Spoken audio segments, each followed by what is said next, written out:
Om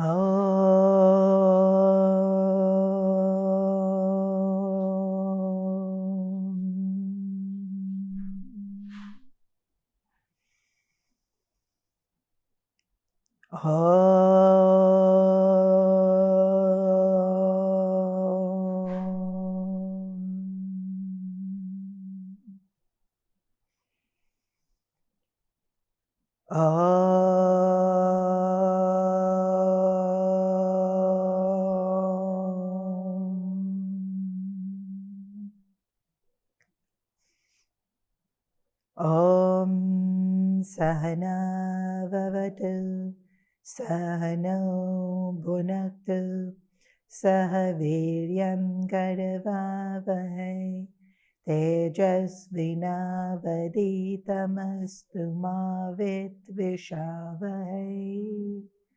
Om Shanti Shanti Shanti.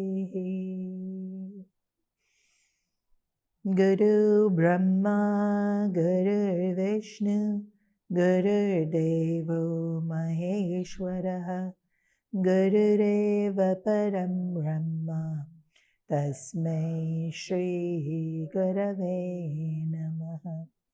Chinmayam Vyapiyat Sarvam Trailokyam Sacharacharam Tatpadam Darshitam Yena Tasmai Shri Gurave Namaha. Om Shri Chinmaya Satgurave Namaha. Om Shri Chinmaya Satgurave Namaha. Om Shri Chinmaya Satgurave Namaha.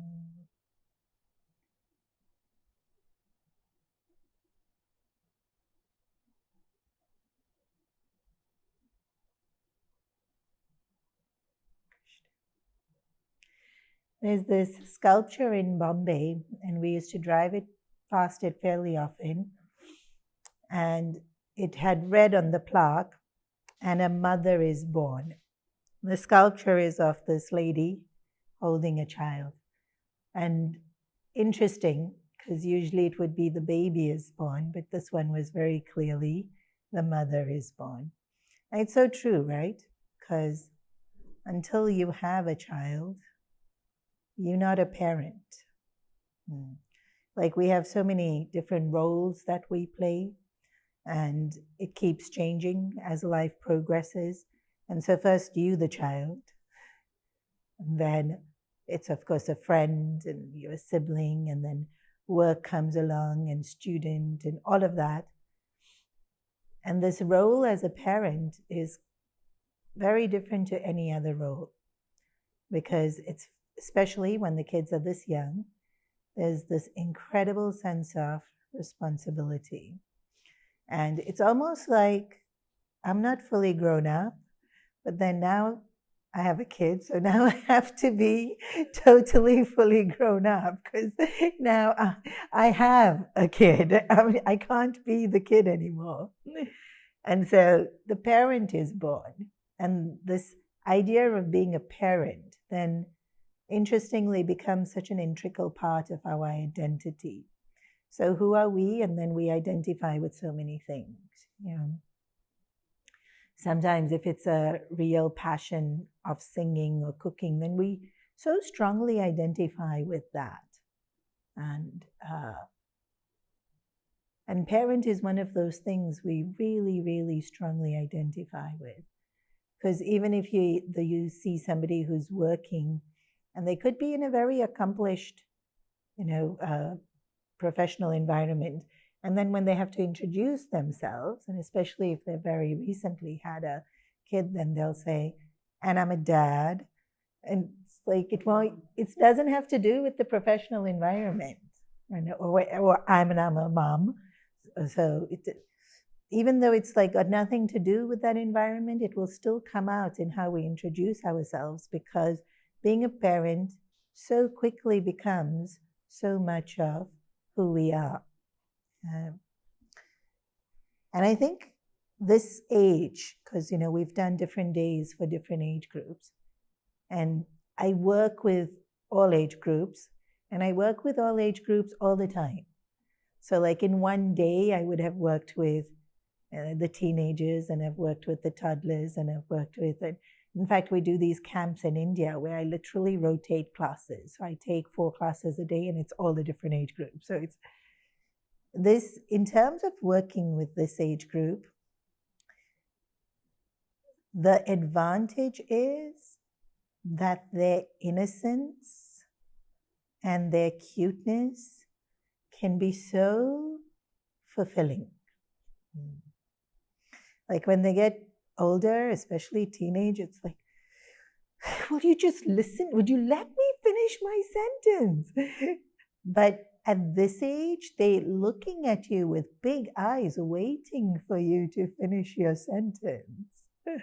And so there's something very fulfilling to see that innocence in them and that complete unconditional love, right? They just love you. The younger they are, it's just that complete, they just love you. And that's a little bit easier. And that's the good part of parenting this age. And then the hard part of parenting this age is that it's the most impactful. As a parent, what they receive in these early years pretty much builds their personality, helps their brain develop, creates their trajectory in where they go in life. Like, it's ridiculous how many studies now have shown, things like even learning disorders or their ability, like the likelihood of them committing a crime. Of course, America did these studies. And you can pretty much all trace it back to within the first 3 years.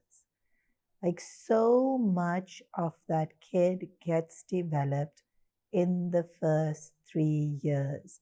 And so those first 3 years is an incredible responsibility. And so what is it as parents to do? Because of course we have to be practical, and we know that we also tired because they don't sleep at night, and we have to change their diapers, and you have to feed them like how many times? Like so often, every few hours you have to feed them. And so just like such basic things. And of course in Hong Kong we have helpers, but like abroad, they not only do you have to feed them, you then have to wash all the things that you use to cook, and then you have to wash those diapers and those clothes because they've burped and then they've thrown up all the milk that they were supposed to have kept inside, and now you have washing for that, and you have to change the sheets, and so there's like literally a phenomenal amount of just very mundane work that can be genuinely exhausting. And then here I am telling you it's the most important time and you have to be at your very, very best. And this is why originally we lived in huge families. And the support of having other people around, you just can't put a price to that. It's so incredibly valuable. And so the first thing is make sure you have your support network. So that it may, here in Hong Kong, your support network will include the helper, the drivers, if you have them, or the whatever, so that you're not stuck doing a lot of that nitty-gritty thing, and you can get enough sleep, and then you can be at your best. But the support network is also your friend or your sibling that you get to vent to, so that whatever needs to come out comes out in a very safe place, and then you can be like, they call it emptying your bucket or emptying your cup. I'm sure you've heard this terminology. Like we collect, little irritations and little fears and little frustrations, and maybe fears more at this stage of parenting, but there is frustrations as well. But then they smile and it's so cute and you forget your frustrations. But fears don't go away so quickly with their smiles, because, we're genuinely anxious. Are they healthy? Are they growing at the right rate? And am I doing a right job? And so all that anxiousness about the fears or your frustrations, or just the fatigue of having to physically do so much, and sometimes when you're feeding as a mother, it can be even physically painful, then you need an out. You need that one person that you can just vent to. Even if it's about your spouse, everything should come out so that you are operating at maximum capacity. And that also happened very simply when you lived in larger families. Like I remember, because I grew up in an extended family, like my mom didn't even have to vent sometimes. My grandmother said, I know, this is so irritating, da, da, da, da, da. And she would be like, yeah. And like, the venting happened for her. And it's just that moment of relief of being understood and seen. Yes. Because even how you always used to say that if you have a thought, just let it accept it and let it go. But then I actually do that to my friends. But then doesn't make it stronger. It can, depending on what the thought is and how much we're venting. And I meant more things like, I'm so tired, and like what if someone irritates you when you tell your friend they're so irritating? Does it make them more irritating? It can. When we complain about people, we can become more acutely aware of what we think is irritating. But here, the thing I want to emphasize is that it's emptied. Because you don't want to be holding on to those fears and those agitations when you're with the kid. Okay? Because from at this age, when they toddlers, they just sponges. And they picking up on everything, and they picking up on your mood. They picking up on your emotions. They picking up on your belief systems. They're picking up on your outlooks, your prejudices, your likes, your dislikes. They're picking up on every single nuance of you. And when we, later on in life, when you look at yourself and you see how much you are like your parent, it was this early childhood where we picked it up. And it's also like we create these, it's beliefs, but we create these, we think it's an opinion, or we think it's an attitude where, and then people are selfish. And we'll think this, or not. I'm just giving that as an example. Or people are innately good. Whichever one it is you think. Yeah. And you won't know that gets passed down to the kid. Because you're not saying it, but you're feeling it and you're thinking it. And that kid is picking up everything. Yeah. And also, very important is your relationship with your parents, your relationship with your spouse, and in Southeast Asia, where we have staff, your relationship with your staff, because they totally picking up on that. And in their minds, that belief systems of this is how the world works is getting built. And so, if you've already been attending Shishya Vihar, you'll notice in Shishya Vihar, we're very happy. Like the stories also, nothing bad happens in the stories. The stories are all very, friendly and happy, and everyone's strong and helpful and kind. And it's not unrealistic, because they're going to see the world and they're going to experience it, and they're going to have to learn to cope in it. But to know that there is goodness and strength and nobility and virtue, and if that's the foundation, And then we encounter negativity. And then we use our foundation of goodness and strength and love to deal with the negativity. Whereas if the foundation itself is, I have to fend for myself because the world's so tough, then when we deal with difficulties, it brings out a little bit of different flavor in us. Now, there's no right and there's no wrong.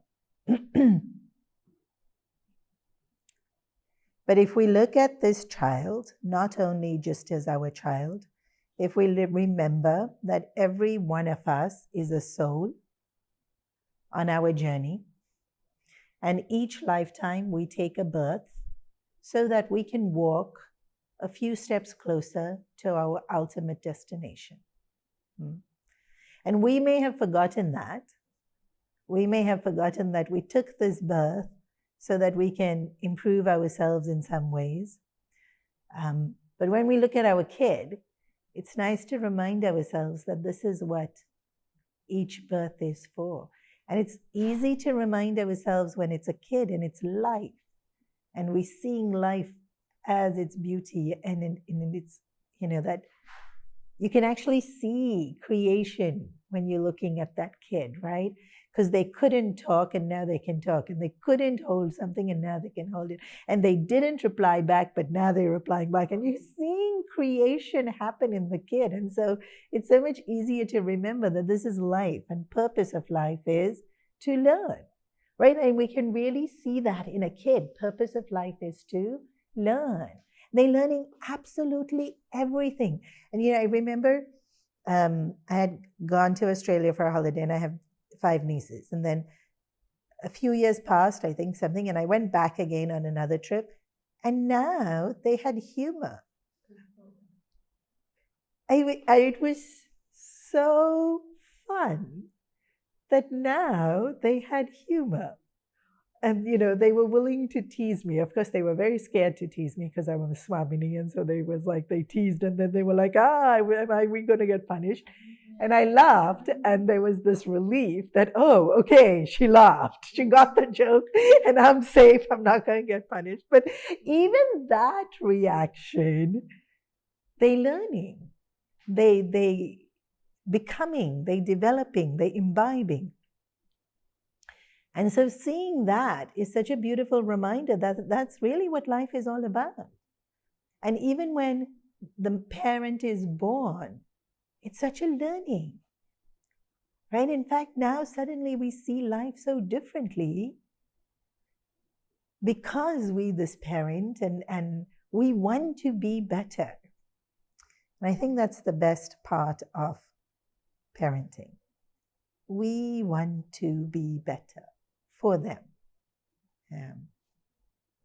And today, what does that mean? So if you rewind 50 years ago, I want to be better for my kid. It meant, don't fight with everyone in the house, live harmoniously, and, work the best I can to be able to provide for them, give them opportunities I didn't have. 50 years ago, this would be? No, it's not.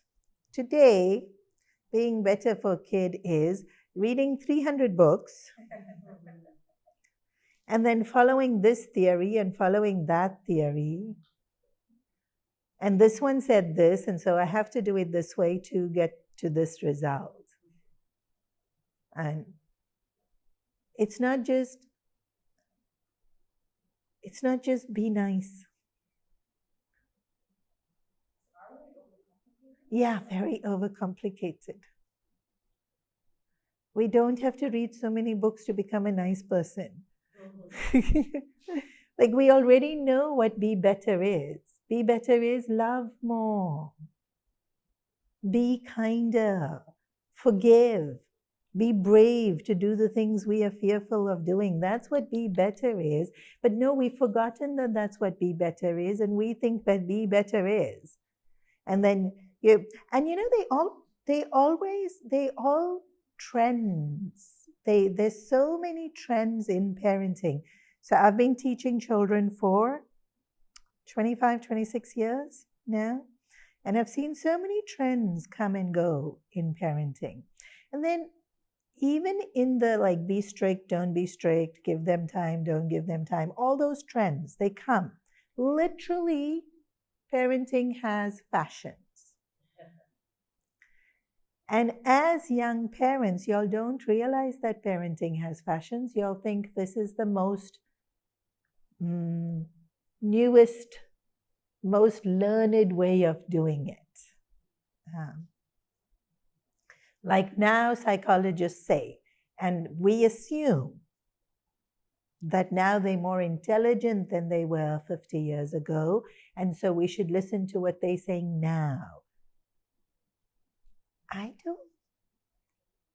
don't know. I don't know if we're more intelligent now. I would hesitate to say like it as an absolute truth, but sometimes when things have stood the test of time, we should give that more weight. Like in self-help, we go back to Japanese and the way they did it in old Japan, and we go back to the shamanic tradition of healing and finding your inner spirit. And in some ways, we go back to the ancient because that knowledge was so sacred and profound. And then in some ways, we're so convinced that modern is better. It's very paradoxical. And I'm going to emphasize this. I'm not saying one way is right and one way is wrong. Because I don't think anyone can conclusively say that. And a lot of parenting will have to do with who you are as a person and who the kid is as their personality. And it's also going to have to do with dynamics, like, financial situation and the kind of relationship you have with your spouse, and if grandparents are there, if they're not there, if they, the environment in the neighborhood, the school, the this, the that. There's going to be so many factors that go into you deciding what it is that you're going to have to do. So I'm not saying one way is better than the other way, but I am going to say that 50 years ago, when a child was born, the parent wanted to be better for the child. And today, when a child is born, the parent wants to be better for their child. And so wanting to be better is the truth. But what does being better mean? Sometimes we overthink it.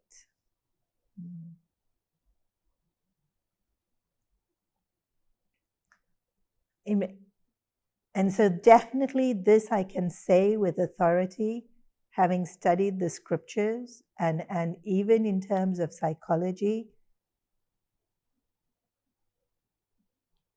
subjectively, when you look at yourself, we all know what we can do better.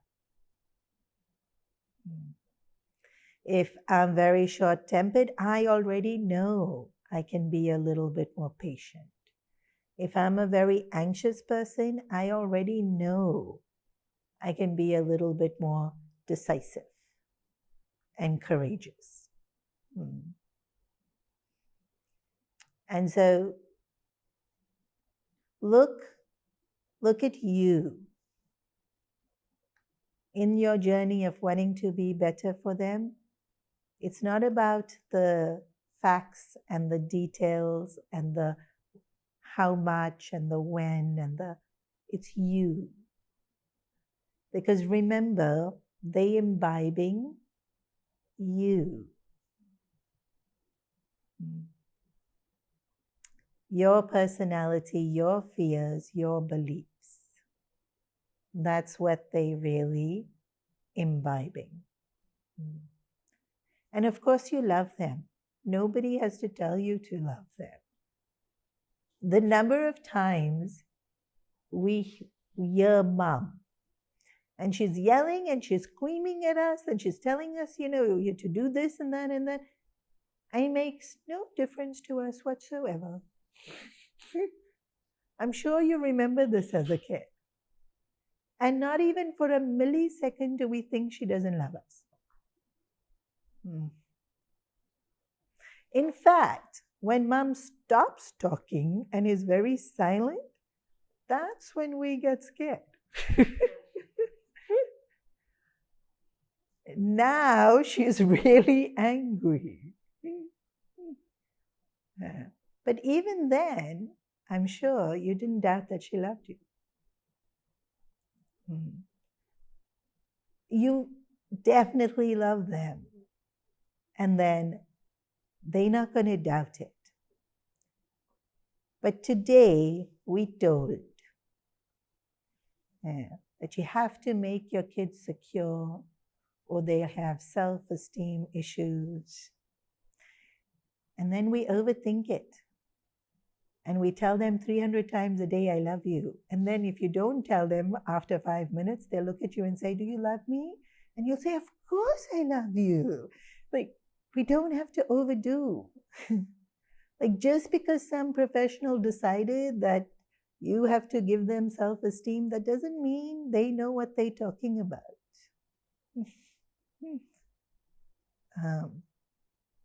In your relationship, if you have love, they will feel love. If you teach them that I say it so often, they'll expect you to say it so often. If, like our parents, they didn't say it and we knew it, they'll also know it.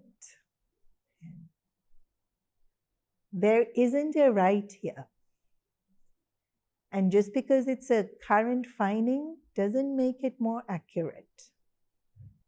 Our earnest effort to actually be better is what will matter far more than all the details. And they are fashions. They definitely fashions. Like, you'll see it now. Or if you look back through history, you'll see it. Not only even just in terms of be disciplined, don't be disciplined, ask them questions, don't ask them questions, let them express what they're feeling, don't you tell them what it is they're feeling. Even all of that, never mind. But even, we have the ceremony where we feed them. So the first bite of food, they come and take it at the ashram. This is, again, I've been in Hong Kong for 24 years. And so over the years, they brought dal, rice, sabji, and we fed the kid. And then suddenly, no, we must not feed them this. And it was only rice porridge. And we had to feed them rice porridge and only fruit. And now the most recent trend is avocado. The first bite should be avocado. And the young mom will say it with such like, no, this is how it's done. And I'll be like, The kid that ate the dal rice is doing just fine. Like nothing horrendous happened. I'm not saying we have to not give them avocado. Give them avocado. What I'm saying is it doesn't matter. Like, yes, okay, science found something. Okay, go with that. But we have to go back to who we are is more important than these details. And we can get, and I know why. I know it's because parents want to be better. And that's why they get so lost in the details. Like this at this month and this amount, and don't do that, and say it this way, and don't give them this. That will hinder their growth. And not as, we grew up, like I said, I grew up in an extended family situation, and I've been told that I had breakfast 3 times every day. So as a 2-year-old, I'm such a foodie. Started very young. I was a foodie even at 1 and 2 years old. So Dad would wake up and have breakfast the earliest and then run off to the office. And then after Dad left, I think my grandmom, my chachi, and my mom, they would like set up and they would have their little breakfast and then get ready for the day. And then my granddad, who used to do this very elaborate meditation yoga routine in the morning, had breakfast an hour later after finishing his elaborate meditation yoga routine. And so I had breakfast all 3 slots.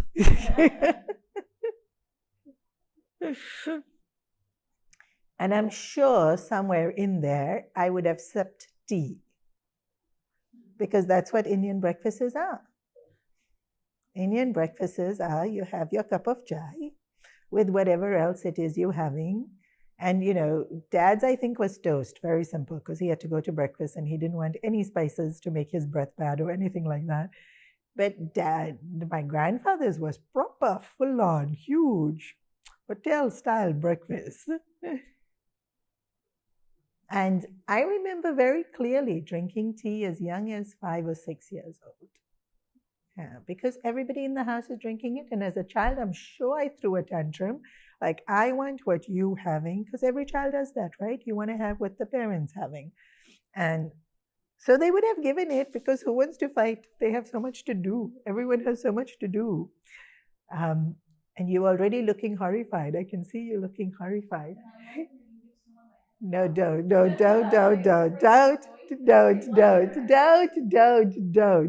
give it. And then my sister had her kids years and years later, and of course they weren't allowed chai. Like, we all had the chai, and when they came up to us while we were having the chai, and then my sister would look at us with big eyes, don't you dare give them a sip. And then we had a separate cup for them, which was milk with froth. And that's what they drank. And they weren't allowed any chai.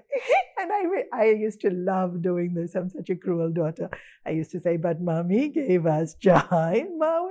My mom would be like, I didn't know. And she didn't, right? Mom didn't even finish high school. It was a very different world that they lived in. The whys and the hows and we do the best we can. But those aren't going to be the things that shape them.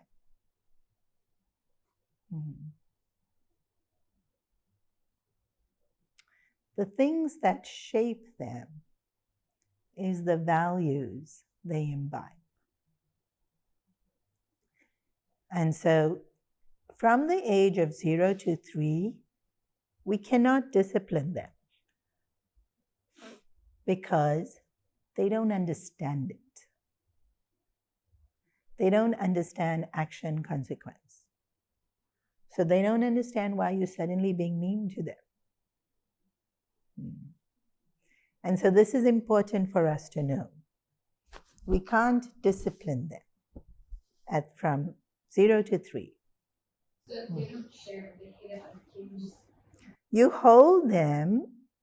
So if they hit another kid, you hold them and you try, and you will use your hand and you'll rub it against the hand that hit and say, gentle, gentle. And so you're showing them what gentle is, because potentially they didn't even know they hit. Yeah. And potentially they don't know how to do it differently, because it's instinct, right? They're operating a lot on instinct. They haven't yet gotten cognition. And there's pros and cons to this, because from 0 to 3, they're totally under Bhagwan's protection. Like, I know you think you have to keep them safe, but actually they're totally under Bhagwan's protection, just like animals in the wild. Yeah. Because they're not capable of looking after themselves. And so you'll notice also, instinctively they'll know not to go to someone. They have great instinct between parent and helper also. They'll know when a pet is super friendly, they'll know when the pet is not. So they have instincts. Instincts are very high at that age. And cognition starts around 4. And then they lose instincts and they lose the innocence also. 4 is still the borderline. They still have it and they don't yet have it. Yeah, and by 5, they totally have cognition, and you'll see a change in the way that they interact, they talk, they look, everything. And so we have only till, actually speaking, till 3, but 4. 4 is your buffer year. So what was I saying? So they don't know. They don't necessarily know that they've hit another kid. And so they don't, like, and then if you punish them for it, they're totally confused about what you're doing. Like you randomly acting very weird suddenly. They won't be able to make the connection to their action. Yeah. But they can be trained like Pavlov's dogs. I'm sure you all know this story, right? Like when you're behaviorally conditioning them, when you see this, this happens. And so you'll know straight away, like if you have a ritual and you put the plate out, they'll come running and they'll sit down because they know it's food time. But that's not cognition. That's behavioral conditioning. I put you in the playpen, now that you have to, when I put you in the cot, now you have to sleep. And if they don't want to sleep, they'll cry. But it's not because, and we'll say they're so smart, they've understood. And yes, they are so smart, they've understood, but they've understood association of thought. They haven't had logic. Slowly it will start coming in and you'll be able to see it. You'll be able to see their brains actually working, which is the most incredible thing about this age is you can see them think. It's like one of the greatest wonders of the world. It's one of the most beautiful things that we can see them think.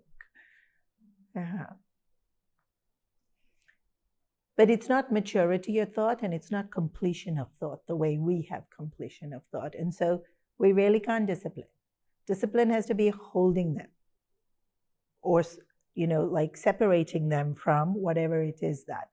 And of course, the best thing to do at this age is distract.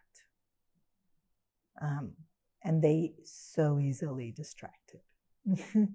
And so just distract and start singing. And singing's incredibly powerful. You start singing and their mood will change. And they'll look at you and they'll forget whatever. And it doesn't have to, like sometimes we think distract means pull out a toy. No. You don't have to constantly entertain them with things. And it's so often if the child's already been exposed to mantra, you start chanting and they'll immediately they respond to the chant. It's such a nice anchor to give them that they respond to a chant. Of course, they'll have their favorite toy and they'll have their favorite book and all of that is also fine. But let them have this. Let them have the chanting and singing. That can be a way for you to distract. Now, I'm emphasizing that we don't discipline them at 0 to 3. And so there's a lot of leeway being given. Yeah. And as much leeway you give and not discipline between 0 to 3, that's how much you have to start disciplining from 4 onwards. And so you have to slowly, at the age of 4, create structure. So you can't go from just pampering them and indulging them to being incredibly strict and disciplined. So how do you do this? Structure. This time, this is what we do. In this place, this is what we do. This is where you can make mess. This is where you cannot make mess. This is inside voices. This is outside voices. And at 4, they still don't have full cognition. And so you're creating the structure. You can even create structure at 3. Yeah. It might not completely work at 3, but you can introduce it. It will be handy for you. Sometimes you do things for you rather than the kid.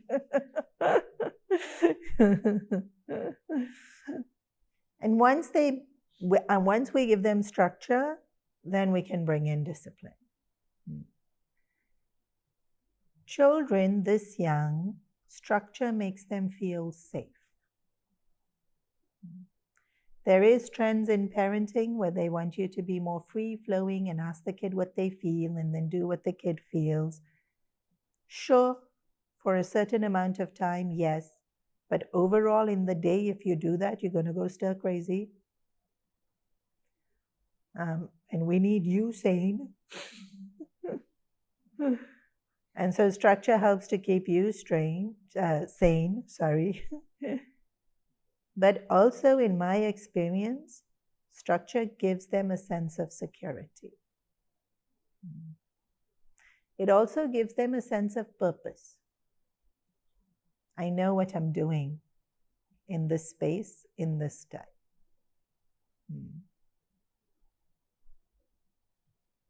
And then I cannot emphasize enough how important discipline is.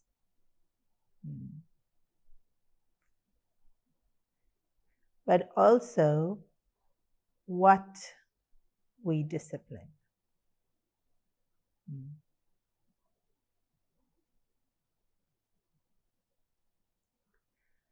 So,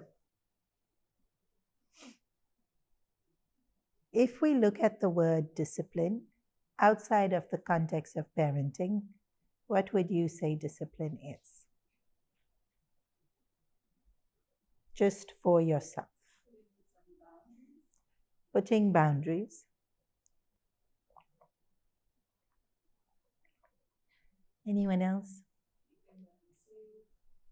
No, outside of parenting. Discipline as a word for you. Say. I know, like consistency, like if you or say you're going to do something consistently. Okay, you're still talking about parenting. No, I'm talking about like if you go to the gym and go to diet. Okay, so you just consistently do the same behavior. Whatever you committed to do. What you've committed to do, you consistently do it. Right, good. Order, so some type of Structure, yeah. But me being disciplined, from a spiritual point of view, would be not giving in to impulse or what I know not to be good for me. So let's just talk about me and you now, right? Discipline is, it's 11:30 at night and the Netflix show has finished, the one that I've been watching, binge watching. What am I currently watching? I don't know. What's that new one? I forgot the name. The new good one that you all said. Yeah, I know. Parents I haven't watched in a long time. I should have written it down. And they always leave on a cliffhanger. Of course they do. So now you get tempted to play. And discipline is go to sleep. Especially at 11:30 at night. I give this example a lot because it's for me. And it's not Netflix that I'm watching. It's clearing inbox. Or a lot of the times I do artistic work at night because, you quiet and it's free. But then we need to sleep early. Or something like, I'm not having the very best day. And then I sit there with a bag of popcorn, caramelized popcorn. And actually, I don't even enjoy it that much. It's not even one of my favorite things. But it's just been such a yucky day. And so I keep eating. Because it's something nice in the whole horrible day. We do it all the time. And then discipline is to close that bag and put it away. The number of people who told me, no, once the bag is open, I have to finish it. Like, who made that rule? That's not a rule. You can leave bags half finished, quarter finished, 3/4 finished. You can take just 2 bites out of it and close it again. Ziplocs. It's a thing. But there's so many people that will say, no, no, no, once I open it. So what is discipline? Not giving in. When we talk about disciplining our kids, it's important that they learn to discipline themselves. As a parent, you're not disciplining them. You are. But more, you are teaching them to be disciplined. And I don't have to ask you why, because you already know. Without discipline, we don't succeed in anything. But also, why do we need to start doing this at age 4? Because definition of a strong mind is a mind that can do what it doesn't like to do. That's the definition of a strong mind. Often when we think of what's a strong mind, we think it does what it wants. No. Doing what I want is easy. That doesn't take strength.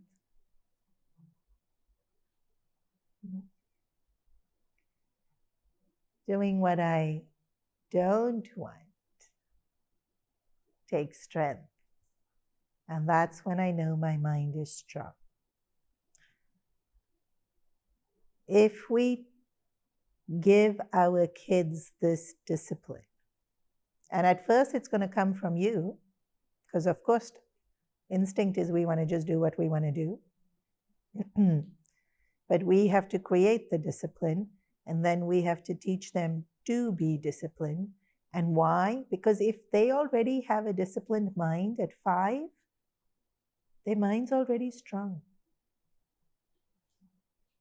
All these problems that we see later on where they need mental health days and they won't go to school or they won't do their homework because they are depressed, their mind is not strong.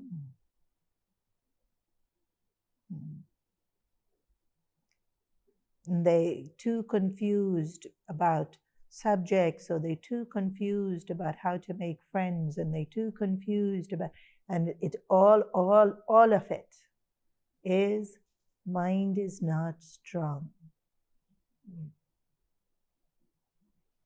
And so if very early we help them have a strong mind, we've already taught them now the foundation. And now, just like how I said we don't have to stress about the details, now even they don't have to stress about the details. Mind is strong, they'll figure it out. Yeah. So I emphasize that you cannot discipline them till 3, till they've turned 4, please don't. You cannot be harshly disciplining them. Yeah. But as parents, we get momentum. We pamper, we baby, they're so cute, they cuddle. And then the momentum of doing that, they turn 4 and we keep doing it. They turn 5 and we keep doing it. They turn 6 and then we think, oh, we better discipline them. And then they're going to resist. Because of course they're going to resist. Take away power from anyone, they're going to fight you. And so you're taking away their power now and you're trying to discipline. They're going to fight you. And then there's so many fights, and then they'll accuse you of being a bad parent, and then you'll feel terrible, and then you won't discipline them. Yeah. And so that's why I'm saying it in this talk. You're going to get used to just allowing them to rule your whole house. Your whole life gets turned upside down as per their whims and fancies, and that's fine. And the minute they turn 4, you need to stop. And it's very important that slowly you bring in structure, slowly you bring in discipline.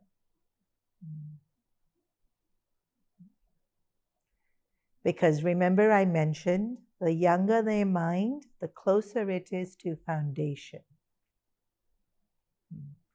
And if discipline is part of their foundation, then the strong mind is part of their foundation. If you already have strong mind as part of their foundation, it'll just get stronger. Strong doesn't mean being stubborn. Strong means the ability to do even if I don't want to do it.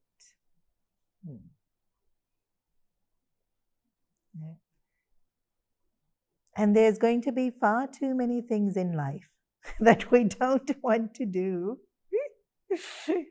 but we should. There's going to be far too many things in life that we don't want to do, and even I know I should. And then there's going to be things we need to do in life, and I don't even know I should.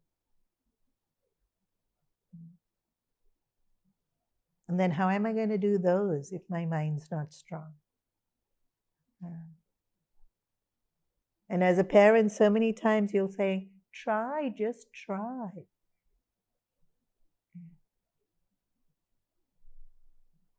And a strong mind is, they will.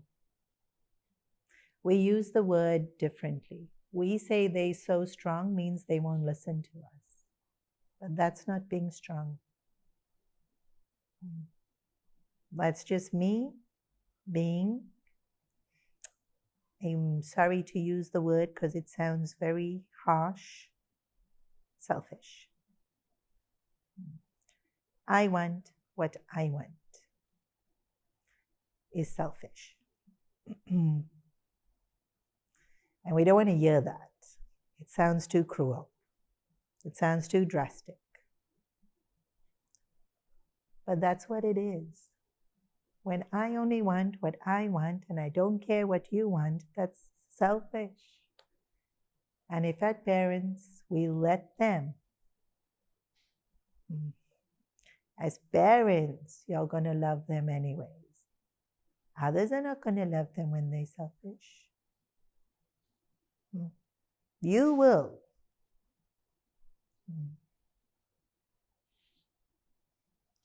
But of course, whoever's going to love them is going to love them.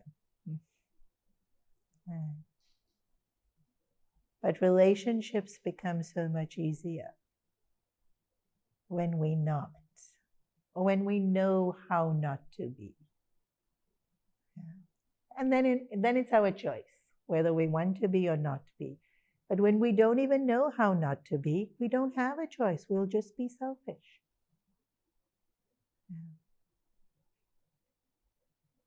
So, in these first 3 years, we pamper them, we adore them, we love them, we allow them, but we fill them with virtues and values, which they don't quite understand because they don't have the cognition for, but it's in their foundation.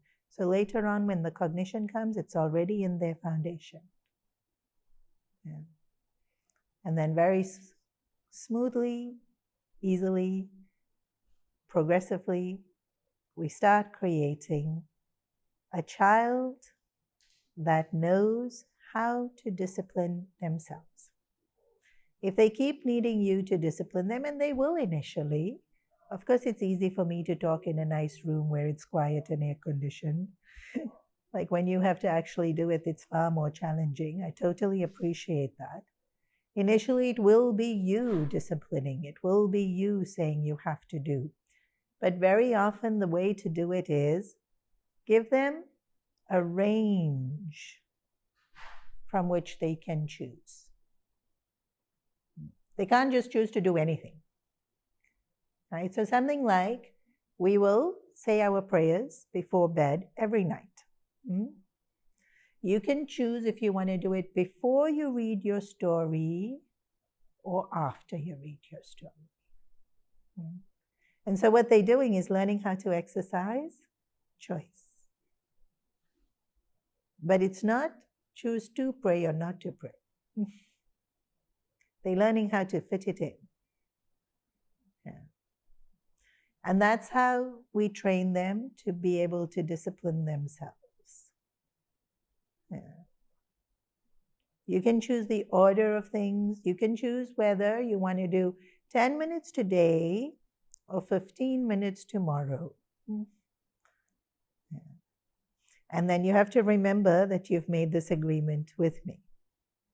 Yeah. And when they start making choices, and at 5, they will already start to be able to understand action consequence. And so when they start making choices, they'll understand that, oh, this is a consequence of my choice. Yeah. And true discipline is just that, isn't it? I was in India last month, and I was sitting with Pujya Guruji to eat.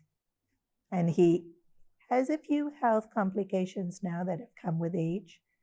And so devotees, out of their love, are constantly tempting with things that maybe we shouldn't be eating. And so she was about to serve him something that doctors have very clearly said he's not allowed to eat at this point in time. And he looked up at her and he said, in Sanskrit, but I'll say it in English, when doing the action, think of the future you will have to face. What was he talking about? Pakoras, huh? But it was so interesting that everything he did, he applied this. When doing the action, think about the future you have to face. That's what we slowly training them to do. Because as much as you would like to create their lives for them, you won't. They will be creating their own lives. And what we're doing is giving them tools. The first and the most important one is a noble, strong mind. If that's the tool we've given them, you did well. Whether you fed them avocado or rice porridge or dal rice, makes no difference. You did well if you gave them a noble, strong mind. So I'll pause here for today, and you're welcome to ask questions. I have a question just with respect to, obviously, so much of life now is on our phones. Yes. And a lot of it is just like logistics and coordinating stuff for them. But yes. It's some class or this or that. Do you have any kind of advice or guidance with respect to how to integrate that? In the phone. Yeah. Because obviously they see it and it's competing. Their attention is competing with that. Do you know, I've heard in Australia, they are trying to pass a law where children below the age of 16 are not allowed the phone. No, a smartphone. Well, I think they've banned social media already before as well. Now that Smartphones, like you can have those Nokia Dabba phones if you're below 16, because now, of course, the concern is safety. But they won't be allowed a smartphone. And the argument that they have given is, we don't let kids drink till they're 18, We don't let them drive till they're 18. In most countries, you can't get married till you're 18. And alcohol and drugs and all of these things, our phone is as dangerous. Our phone is more addictive than alcohol. Most adults are addicted to their phone. So even though it's so tempting to give the kid the phone, you'd never give them a glass of wine or a cup of chai. I think more in terms of them seeing us with it, as opposed to, because at this young age, of course, you're also not giving it to them. No, a lot of parents do.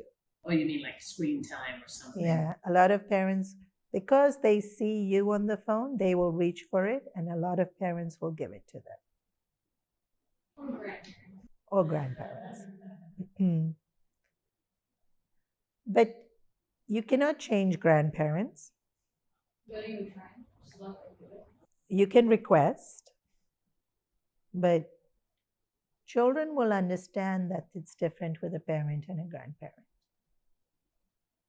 And they will still benefit from the discipline you create, even if grandparents break it.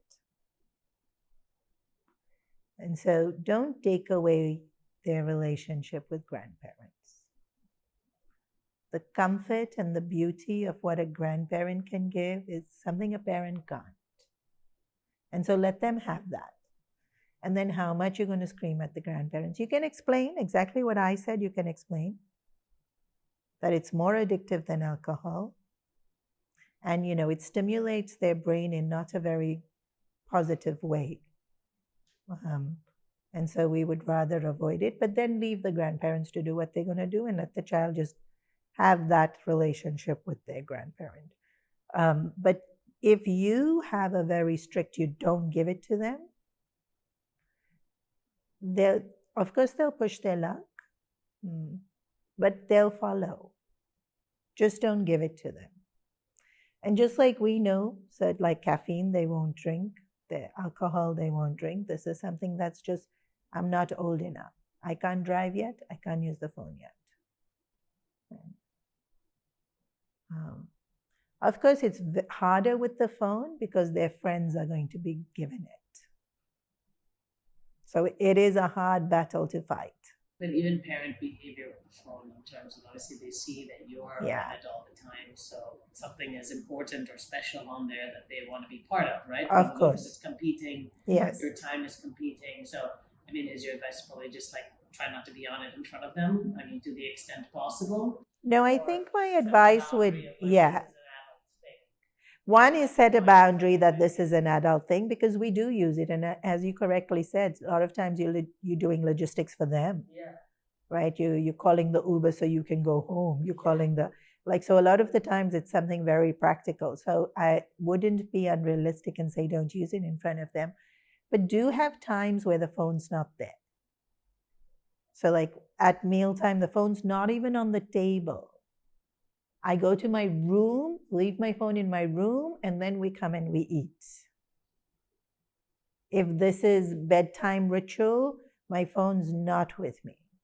My phone's in my room and I'm with you in your room. So I think if you create slots of periods of time where it's completely phone free, then during the hecticness of the day when you have to use it, you have to use it. Yeah. But it's unrealistic not to use it in front of them. We need it for too many things. So at this age, crying for something, you're supposed to just get it? No. 0 to 3, if they're crying for something that doesn't, you distract. Okay, like my example is like, if you take him on a scooter, he's fine for 10 minutes, then he wants the carrier, and he'll cry until you come to the carrier. But I could just stroll him back home and just let him cry. But what are you supposed to do? Like, are you supposed to give in? Are you not supposed to give in? The stroller and the carrier? Yeah. Oh, you mean holding him here? Are you supposed to give in, or are you supposed to just... So there's no right. Please no. There's no right. Yeah. He wants to be in the carrier. Yeah. So there's... And he doesn't want to be strolled given every time. Yeah. So, obviously it's nicer to be next to mama. Yeah. And so, but like, if it's hurting your back and he's perfectly fine and Some days I'll give in, some days I won't. It's just based on, there's just yeah, no, it's you know what I fine. mean? I would try to talk to him. I mean, I know that he's small and doesn't quote He unquote wants you to understand, persuade it. but like it's just kind of like almost validating. I know that you want to be in the carrier, but I'm not feeling well today, and I would be consistent. So I wouldn't do it some days and not some days, because then it's sort of a bit of a mix. Yeah, consistency does help. So it's like, I don't know. So it's sort of light discipline, if you will, but like not. Yeah. It's sort of distracting by saying, "This is, I understand," or like I'm talking. They actually listening to your tone more than what you're saying. The fact that you're giving them attention more than what you say at this age. And sometimes we do it more to make ourselves feel better, which is fine, because if you're feeling good, you're good for them. But talking to them from 0 to 3 is not really going to make much of a difference to them.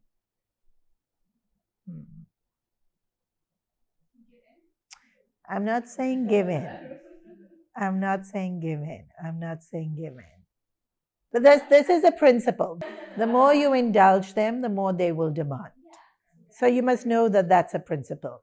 And then now you decide. Yeah, every kid. The more you indulge them, the more they'll demand. Yeah. Yeah. And so now you decide how much you want to indulge and how much you don't. And in what you want to indulge and in what you don't. Like I said, sometimes it's not the details that matter as much as it is who you are. Right? And there's super strict moms and kids will adore them. There's super lax moms and kids will adore them. So we have to be true to who we are also. I guess it's more about strengthening your mind, but I guess it's only yeah. Yeah.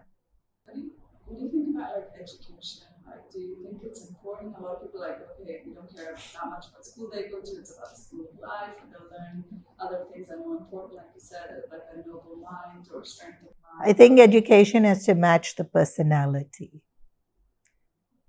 Like the school might be great, but it doesn't match their personality.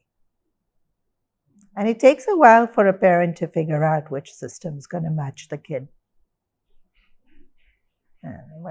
Obviously, we go to the default academic way to start with, but more and more we're seeing our kids are not necessarily mainstream. More and more we're seeing kids are more tactile or more kinetic or more. Is the amount of time the kids spend with you matter? Yes. From the age of 0 to 3, quantity matters. It's hard because my husband's so good at being present with her and patient with her, and he he plays with her like she's his universe, like she's crazy about him, right? And like for me, I'm doing all the logistics and the 100 things involved in her life, so then I can't be the patient, present one with. But you're there. I'm around, yeah. Yeah, that's all that's needed. Because I do everything else. But then I just said that. There's really strict moms and the kids will adore them. There's really lax moms and the kids will adore them. There'll be these highly flaky moms. You wonder, did you even remember where the kid is?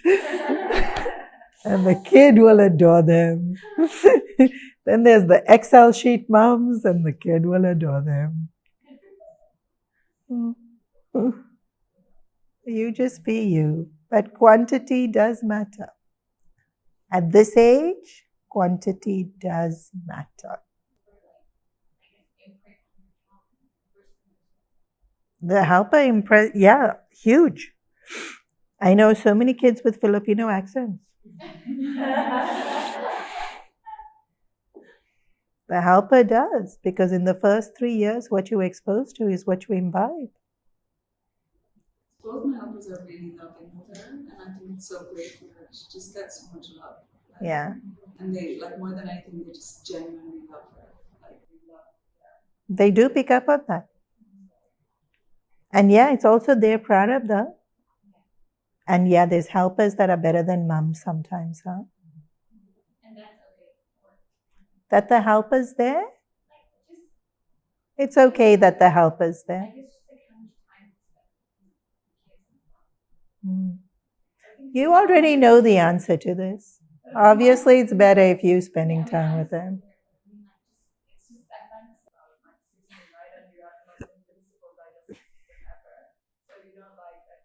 So I don't know. Sometimes, like if a parent's sitting and telling them, like if you do this, it'll be good for you to do this. Like You're gonna do it whether you want to or not. You're gonna lecture them. Yourself, that's what you said. I wish I did that, or like. Yeah, you're gonna lecture them. I don't know a single parent who doesn't lecture the kid. completely like ineffective to bother lecturing them. Because I feel like what is the way for them to learn the discipline or the right choices? Like, I don't know if it's ineffective, but I don't expect it to work at the time. That 0 to 3, Or even till actually, if you think about yourself, when did you listen to your parents and think, oh my gosh, they were right? How old were you? Yeah. I wish I was kidding. Probably very well. Yeah, no, that's about right. Actually, I would, Why are we like that? it would actually, that's slightly late. For most people, I would say around college time. No, you would. When you start to have to look after your own finances, when you're doing your own laundry, then you do start to think, oh my gosh, maybe my parents were onto something. No, even Australia. I grew up in Australia. Even then, you don't listen. You just don't listen to them. They saying it and they saying it and they saying it, and like it's background noise. It's like, yeah. But everything they say you heard. It's in there. And now we repeat it. I literally hear my mom when I hear myself. Yeah. This is how I was. Like, why don't you listen? I don't understand. They don't. Like, this is probably what she was thinking. Yeah. It was totally what she was thinking. And they won't, but you can say, so please say, but please don't expect them to actually listen until they get to 20. I'll be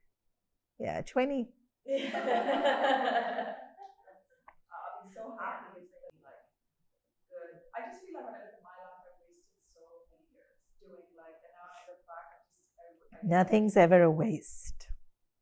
Really, even if you. Nothing's ever a waste. You didn't start things you should have started a lot younger. Nothing's ever a waste. Yeah, well, not only is it part of your karma, whatever we go through brings us to where we are, right? Like sometimes we need the hard knocks to really learn the lessons. Nothing's ever a waste. So, yeah. The more you've imbibed of the values and all of that, you will pass it down. Yeah. Okay. Purnamada Purnamidam Purnat Purnamudachyate Purnasya Purnamadaya Purnameva Vashishyate Om Shanti Shanti Hari Om Shri Gurubhyo Namaha Hari Om